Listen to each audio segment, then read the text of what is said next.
about kids like you know my kids. I do know your kid. How do you know my kid? I know your kid because I know your baby daddy. I know your baby daddy because I sit on his like almost every other night. 2 of these, 1 of these, 1 of these, 1 of these, 1 of these. That's all. September 21st, 2025. Miami Gardens, Florida.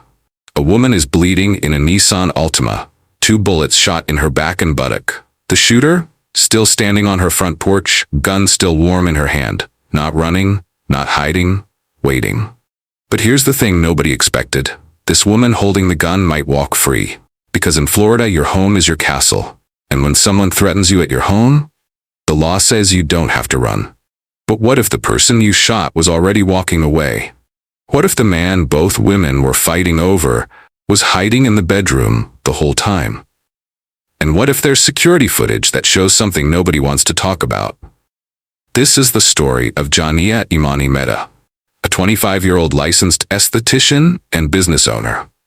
The side chick who shot the main girlfriend of a man she harbored in her home because his main girlfriend came to Jania's home to confront her. She fired 2 shots that changed 3 lives forever. And by the end of this video, you're going to have to decide, was Jania a murderer? Or was she just a woman trying to protect herself in her own home? This case isn't simple. It's not black and white. And by the time you reach the end of this video, you're going to be just as conflicted as the jury are currently. Because there are 3 questions at the heart of this story. 3 questions that will determine whether Jania walks free or spends the next 30 years behind bars. But before you judge Jania, you need to know who she was before that trigger got pulled. Because the news painted her as a villain. Her family says she was anything but. By all accounts, she stayed out of trouble. Until that fateful morning. So who's telling the truth? Welcome to Mind Twist True Crime Stories, where all our stories are based on real crimes. Kindly support us by subscribing to this channel and turn on the notification bell icon. You look good, baby. You look good. Yeah, I know. Jania Imani Mehta, born August 25, 2000, raised in South Florida. By 25, she'd already built something most people twice her age only dream about. Her own business, her own money, her own life. She graduated from Florida International University in 2022. She was a licensed esthetician, ran a waxing studio out of Miami Gardens. Clients loved her. Hey y'all, so today we're going to teach you guys the do's and don'ts when getting on a wax bed. Okay, so when you get on the bed, it's butterfly position. Butterfly position is simply your feet touching together and you're laying back like this. This is good. If that hurts you, we can always go 1 leg at a time, 1 leg at a time. That's also okay. So now we're going to show you the don'ts. Putting your feet like this, and this is not enough space. We need to see everything. So this or this. Now we're going to do when it's time for the butt strip. We have a couple options for the butt strip. So we can either go knees to chest. Good. This is good. Or we can turn over and hold the cheeks. And you're gonna just hold your feet. If you don't feel like doing all of that, then you can always turn to your side and just hold the cheek up. Those are the do's and don'ts when you get on the bed, guys. If you have any questions, let me know. And if you're a waxer and you know some other preferred ways to be on the table, comment and let me know, because maybe that can work for me too. At some point prior, she started an Airbnb business. She also sold bathing suits, handbags, and even drinks. Her Instagram was full of 5-star reviews, travel photos, nights out with friends. She worked hard, played harder. And according to everyone who knew her, she didn't start problems. But she didn't back down from them either. Here's what Jania said about herself in her own words. "I'm a brat. I want my way all the time." She posted that on social media, not hiding it, not apologizing for it, just owning it. And maybe that sounds petty, maybe it sounds immature. But here's what it really means. Jania knew her worth. She didn't compromise. She didn't shrink herself to make other people comfortable. And when chaos came knocking on her door that Saturday morning, she didn't negotiate. She acted. Now let's talk about the man at the center of this whole disaster. We're not going to say his name. He doesn't deserve the spotlight. But here's what you need to know. 26 years old. Drove a black Mercedes-Benz, and he was dating 2 women at the same time. Jania. And the woman who would later show up at her door with a threat and a grudge. Did either woman know about the other at first? Yes, or probably not. But by the time they figured it out, the damage was already done. And this man? He didn't choose. He didn't come clean. He just kept playing both sides. Let that sink in. Here's the part that makes this whole thing so much worse. This wasn't the first time Jania and the victim had crossed paths. There was a prior incident. Police reports mention it. Jania told investigators she recognized the woman from before. Same man, same jealousy, same rage. What happened during that first encounter? Nobody's saying anything publicly, but whatever it was, it left a mark. Because when Jania looked through that peephole on September 21st and saw her face again, she didn't hesitate. She knew what was coming. Jania had also been throwing shades at the other lady through some of her social media posts. Asking about kids like you know my kids. I do know your kid. How do you know my kids? I know your kid because I know your baby daddy. I know your baby daddy because I sit on his like almost every other night. And then she went in for the kill. So let's get this straight. Jania wasn't some random woman who snapped out of nowhere. She wasn't unstable. She wasn't violent. She was a businesswoman who'd been threatened before, by the same person, over the same man. And when that person showed up at her house a second time, yelling, pounding, promising violence, Jania made a choice. She grabbed her gun, she opened the door, and she took control. Now, was that the right choice? That's for you to decide. But here's what I need you to understand. Jania didn't see herself as the aggressor. She saw herself as the target. And in her mind, she was stopping something before it started. If someone knocked on your door, someone who'd threatened you before, someone who was screaming they were going to hurt you, would you open it unarmed? Would you trust that they'd calm down? That they'd walk away? That the police would get there in time if you call them? Or would you do what Jania did? Drop your honest answer in the comments. No judgment, just truth. Because I'm genuinely curious where you draw the line between caution and paranoia, between self-defense and overreaction. And if you've ever been in a situation where you felt unsafe in your own home, I want to hear about it. Share your story below. Now, if you think the real villain in this story is that boyfriend, the one who caused all this and walked away clean, comment he is a namby-pamby below. Because men like him, the ones who play games, lie to multiple women, and then disappear when things explode, they deserve to be called out. And if you want to make sure stories like this reach people who need to hear them, people stuck in toxic love triangles, people fighting over someone who doesn't deserve them, hit that like button and share this video. You might save someone from making the same mistake these women did. But knowing who Jania was doesn't tell us what happened that morning. For that, we need to go back to September 21st, the day everything changed. First of all, this is a gated community. Please get the off my property. I love this. We don't know what time it is, but we outside. And we ain't drunk. We're about to get lit tonight on the game. September 21st, 2025, Saturday morning. Just before 10 a.m., Jania's at home. The boyfriend, let's call him what he really is, a coward, is in her bedroom. They've been together all night, maybe longer. Everything feels normal, quiet, safe, until it doesn't. Meanwhile, across town, the victim, the other lady, is driving through Miami Gardens. She's not looking for trouble. She's looking for answers. Then she sees it. A black Mercedes-Benz. His car. Parked outside a house she's never been to before. Her chest tightens. Her hands grip the steering wheel. Because she knows. He's not at work. He's not with family.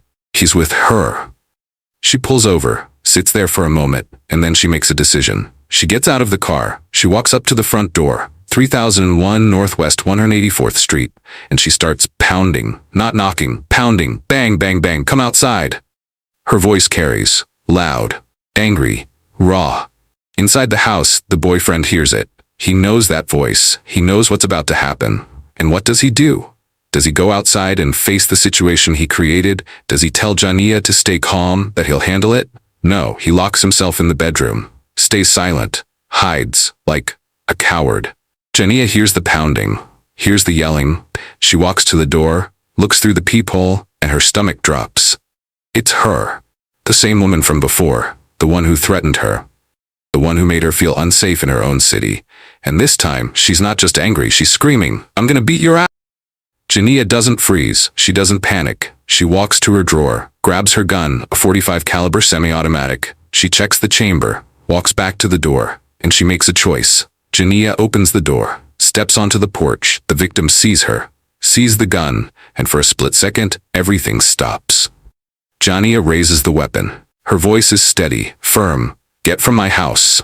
The victim doesn't run toward the street, doesn't sprint to her car. She turns, starts moving, but not away, toward the side gate, the one that leads to Jania's backyard, the one that would take her closer to the house, not farther from it. And Jania fires. Bang! The first shot echoes through the neighborhood. Birds scatter from nearby trees. The victim stumbles, keeps moving. Bang! The second shot. She collapses forward, catches herself. Blood spreading across her jeans, she runs, not toward Jania, away, finally away. She makes it to her Nissan Altima, collapses into the driver's seat, and somehow manages to drive 2 blocks to Walt Frazier Park before her body gives out. She calls 911, her voice shaking, blood pooling beneath her.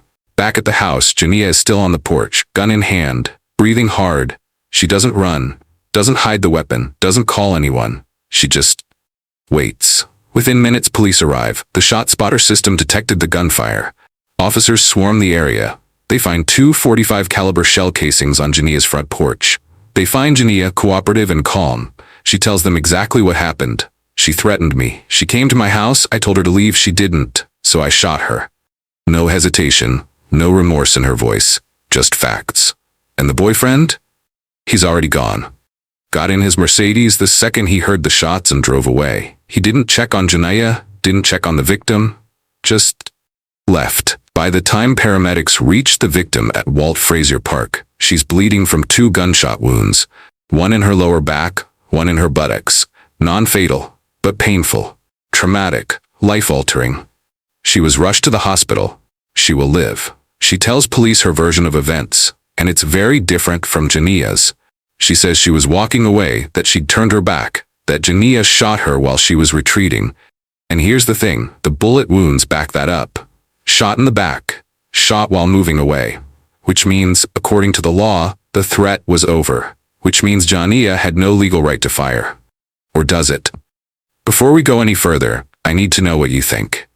If someone is walking away from you, even if they threatened you seconds before, even if they were screaming they'd hurt you, do you still have the right to shoot them? Comment yes or no and tell me why. Because this is the question that will decide Jania's entire life. And there's no easy answer. Some of you will say she went too far, that the threat ended the moment the woman turned around. Others will say she was still in danger, that the woman was moving toward her property, not away from it. So which is it? I want to know where you stand. And listen, if you think that boyfriend is the cause of everything and then ran like a coward, comment, he should be charged too. Because men like him don't face consequences. They don't get arrested. They don't sit in jail cells while 2 women's lives fall apart.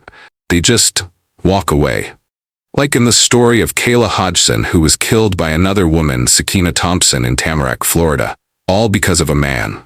He was never charged for any offenses and is out there enjoying his life, definitely with other women. Now Kayla is gone, while Sakina sits in jail. If you want to make sure this story reaches people who need to see it, people stuck in toxic situations, people fighting over someone who's not worth it, hit that like button and share this video. Sharing it could save someone from ending up in handcuffs. Or worse. So that's what happened on Jania's front porch. 2 shots, 1 woman bleeding, another woman arrested. But here's where the story gets really complicated. Because the victim told police one thing, Jania told them another. And the Ring camera?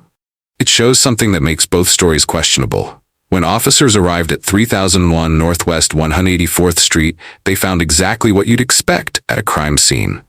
2 shell casings on the front porch, blood drops leading toward the street, and Jania standing there, gun still in her possession. She didn't lawyer up immediately, didn't demand to speak to anyone. She told them her story. Clear, direct, unflinching.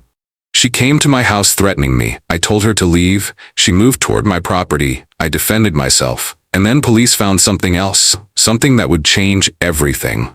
A Ring doorbell camera. Mounted right there on Jania's front door. It recorded everything. The pounding, the yelling, the confrontation, the shots, every single second. Now that footage hasn't been released to the public. It's sealed as evidence. But according to court filings, it shows something neither side wants to fully acknowledge. The victim approaching the door, banging, yelling threats, Jania opening the door with the gun already drawn. And then, the moment that matters most, the victim turning and moving. But here's the problem. Moving where? The victim told police she was walking away, that she'd turned her back, that she was heading toward the street when Jania fired, shot in the back, shot while retreating.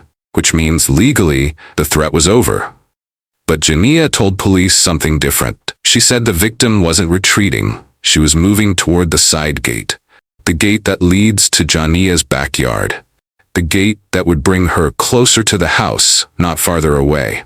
And if that's true, if the victim was trying to get around the house to flank Jania, probably going to the back door since she couldn't get in through the front door, to escalate the situation, then Jania's claim of self-defense holds up. But if she was really walking away, heading toward safety, trying to de-escalate, then Jania committed attempted murder. And then there's the boyfriend. Police caught up with him a few blocks away, pulled him over, brought him in for questioning. He told them he was inside Jania's bedroom the entire time, that he heard the pounding but didn't answer because it wasn't his house. He heard the yelling, heard Jania open the door, heard the gunshots, and then he ran, didn't call 911, didn't check on either woman, didn't try to stop anything, just got in his Mercedes and disappeared. When investigators asked him why, he had no answer. Just said he panicked. But here's what makes his testimony useless. He didn't see anything. He was hiding, which means he can't corroborate either story, and frankly, his credibility is shot. The man who lied to two women, who created this entire situation, who ran when things got violent, you think a jury's going to believe him? So let's talk about what the evidence actually shows. 2.45 caliber casings on Jania's porch. Confirmed. Gunshot wounds to the victim's lower back and buttocks. Confirmed. The victim's blood trail leading from the porch toward the street. Confirmed. Ring camera footage showing the sequence of events. Confirmed. But here's what the evidence doesn't show. Intent. Did Jania fire because she feared for her life, or because she was angry, jealous, and wanted revenge? Did the victim turn to leave, or turn to reposition? Those are questions the evidence can't answer. Only the people involved know the truth, and they're both telling different versions. Jania was arrested at the scene and charged with attempted murder, not aggravated assault, not reckless endangerment. Attempted murder. Which means prosecutors believe she intended to kill that woman. She was booked into Turner Guilford Night Correctional Center. No bond. The judge ruled she was a flight risk and a danger to the community. Her family was devastated. They knew her to be someone who stayed away from trouble. One family member wrote on Facebook, "Jania, my sweet girl, I know this is such an unfortunate situation for you, and I also know we can't control how others act when they're hurt. You have way too much to lose and so much more to gain. You've always been unproblematic and never bother anyone. I'm truly praying for you. I really am. I also hope this teaches people not to mess with others or their things, because all of this could have been avoided if a mother had put her kids first instead of a boy." Her lawyer immediately filed a motion claiming self-defense under Florida's Stand Your Ground law. But here's the reality. Even if the law is on her side, public opinion isn't. Because the headlines didn't say, "Woman defends herself against aggressor." They said, "Side chick shoots main girlfriend over shared boyfriend." And once that narrative took hold, Jania stopped being a person. She became a villain. You know what's tragic about this whole situation? Both of these women were fighting over a man who didn't deserve either of them. A man who lied, who hid, who ran when things got dangerous. And if they'd recognized the red flags earlier, if they'd understood the warning signs of a manipulative, toxic relationship, none of this would have happened. That's why I created Love Shouldn't Hurt, a survival guide to spotting red flags and escaping abuse before it turns deadly. It breaks down every manipulation tactic, every pattern that leads to violence, every warning sign that something's about to go wrong. The link's in the description below. And honestly, if you know someone stuck in a love triangle, in a toxic relationship, in a situation where they're competing for someone's attention, send them that link. It could save their life or keep them out of a courtroom. So that's where the investigation stands. Two versions of the truth. One piece of footage, and a legal system that has to decide which story to believe. But before we get to the courtroom, we need to talk about Florida law, because it's not as simple as she shot someone so she's guilty. In Florida, the rules are different, and they might just save Jania's life. All right. First shot of the day, y'all. Good night. Never have I ever stole money out somebody's purse. I was supposed to be so-called help. Bro, you know I did that though. You know I stole some money. Florida has a law that most states don't. It's called Stand Your Ground, and it's exactly what it sounds like. If someone threatens you, if you believe you're in danger, you don't have to run. You don't have to hide. You don't have to wait for the police. You can fight back, even with deadly force. And if you're at your own home, the law goes even further. It's called the castle doctrine. Your home is your castle. And if someone approaches your property with hostile intent, you have every legal right to defend it. No retreat, no hesitation, no second guessing. Jania's defense team is banking on this law to save her life. They're arguing that the victim came to her house with clear intent to harm her, that she pounded on the door, threatened violence, created a situation where Jania had every reason to fear for her safety. And when Jania opened that door, she wasn't the aggressor. She was the defender. The victim was on her property, at her door, making her feel unsafe in her own home. According to Florida law, Jania had no duty to retreat. She had no obligation to negotiate. She had every right to use her gun. But there's a catch. The prosecution isn't disputing that Jania felt threatened. They're not even disputing that the victim came to her house looking for a fight. What they're disputing is when Jania fired. Because stand your ground only applies if the threat is imminent, active, ongoing. The moment that threat ends, your legal right to use deadly force ends with it. And according to the prosecution, the threat ended the second the victim turned her back. She wasn't advancing, she wasn't attacking, she was leaving. And Jania shot her anyway. That's not self-defense, that's retaliation, that's revenge. And revenge is murder. But here's where it gets messy. The defense argues the victim wasn't leaving, she was moving toward the side gate, toward Jania's backyard. Why would someone who's retreating move closer to the house instead of toward the street? The prosecution says she was confused, disoriented, looking for an escape route. The defense says she was flanking, repositioning, preparing to escalate. And the ring footage? Depending on how you interpret those few seconds, both sides could be right. This is why juries exist, because the law can't always give clear answers. Sometimes, it comes down to 12 people watching the same footage and deciding what they believe.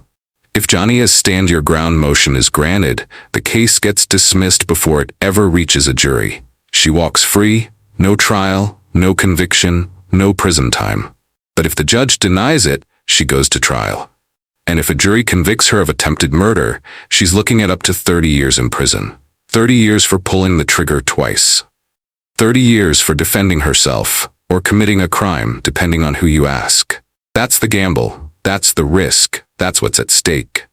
And right now, Jania's sitting in a cell, waiting to find out which version of her story the legal system will believe.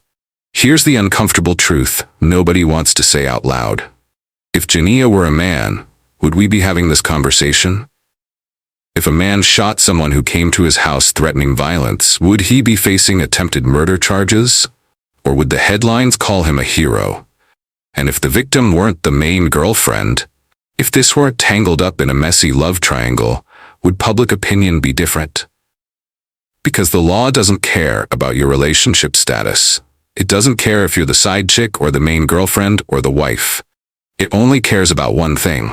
Were you in danger? And did you have the right to defend yourself? But the court of public opinion? It cares about everything else. If a man shot someone who came to his house threatening him, would we call it self-defense without question? And if the answer is yes, then why is Jania being treated differently? Is it because she's a woman? Because she's the side chick? Because people think she deserved whatever was coming to her? Comment your honest thoughts below. No filters. No judgment. Because this case isn't just about the law. It's about how we decide who deserves protection and who doesn't. And listen, if you believe the justice system should treat everyone equally, regardless of gender or relationship drama, hit that subscribe button right now. Because people who judge without knowing the full story, people who think some victims matter more than others, they won't. Let's prove we're better than that. And if this case made you angry, if you think Johnny is being treated unfairly, or if you think she absolutely should be in jail, either way, drop a comment and tell me why. So that's the legal battle. Stand your ground versus attempted murder, self-defense versus revenge. But there's one more person we need to talk about. The man who started all of this and faced absolutely zero consequences. Let's talk about the coward who walked away. Let's be very clear about something. The man at the center of this entire tragedy, he faced nothing. No charges, no consequences, no accountability. He wasn't arrested for lying to two women. He wasn't charged with creating a dangerous situation. He wasn't even held as a material witness. Police questioned him, he gave a statement, and that was it. He walked out of that police station, got back in his Mercedes, and drove away. While Jania sat in a jail cell, while the victim recovered in a hospital bed, while both their lives fell apart, he just left. And here's what makes it even worse. This man knew exactly what he was doing. He was dating two women simultaneously, telling each one different lies, making each one believe she was the only one that mattered. He knew about the prior incident. He knew these women had history. He knew there was tension, anger, violence waiting to happen. And on September 21st, when that violence finally erupted, where was he? Hiding in the bedroom. Listening to the yelling, hearing the gunshots, watching his choices destroy two lives, and then running. Not calling for help, not trying to stop it, not taking responsibility for anything. Just running. You want to know what really gets me? The legal system looked at this case and decided Jania was the criminal, that she was the one who needed to be held accountable. Not the man who lied, not the man who manipulated, not the man who created a situation so toxic that it ended with gunshots and blood on a front porch. No, they arrested the woman who pulled the trigger. And maybe that's fair. Maybe Jania did cross a legal line. Maybe she should face consequences. But what about him? In what world does the person who caused all of this walk away clean while two women pay the price? Here's what this case really teaches us. It's not about guns. It's not about Florida law. It's not even about self-defense. It's about what happens when someone plays with people's emotions and walks away before the explosion. Both of these women loved a man who didn't deserve them. A man who saw them as options, not people. A man who valued his own convenience over their safety. And when they finally confronted each other, when the jealousy and rage and betrayal boiled over, he disappeared. That's the real crime here. Not what happened on that porch. What happened in the months leading up to it. The lies, the manipulation, the refusal to choose, the cowardice. And the legal system can't charge someone for being a terrible person. But maybe it should. So let me ask you directly. Who's the real villain in this story? The woman who pulled the trigger to defend her home? The woman who showed up looking for a fight over a man who wasn't worth it? Or the man who lied to both of them, hid when things got violent, and walked away without a scratch? Drop your answer in the comments. And be honest. Because I've been wrestling with this question since I started researching this case, and I still don't have a clear answer. But I know one thing. That boyfriend doesn't deserve to be forgotten in this story. He deserves to be named for what he is. If you think that boyfriend should face consequences, if you believe people who create chaos and walk away should be held accountable, comment, charge him below. Let's fill this comment section with accountability. Let's make it clear that we see through his game. And if you know someone stuck in a toxic relationship with someone like him, Someone who lies, manipulates, plays games with people's hearts? Share this video with them. Because stories like this don't just happen. They build over time.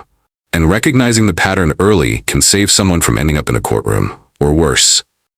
Hit that like button if you believe everyone in this story should face the truth, not just the woman holding the gun. So that's the man who caused all of this. The man who got away with everything. But this story isn't over yet, because Jania's case is still pending, the victim is still recovering, and there's one more twist that nobody saw coming.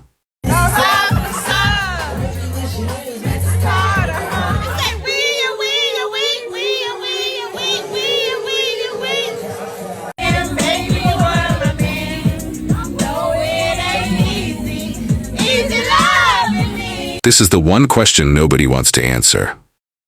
If you're sleeping with someone else's partner, do you lose your right to defend yourself? Jania wasn't the main girlfriend. She was the side chick. And the woman who got shot, she was the main girlfriend. The one who'd been with him longer. The one who had every reason to be angry. Does that matter legally? No. Does it matter in the court of public opinion? Absolutely. And here's the uncomfortable truth. Some people think Jania deserved whatever was coming to her. That she brought this on herself the moment she got involved with a man who wasn't hers. As of right now, Jania Mehta is still behind bars. No bond, no trial date set. Just waiting. Her defense team is preparing for a stand your ground hearing. A judge will decide if she's immune from prosecution. If the ruling goes in her favor, the case gets dismissed.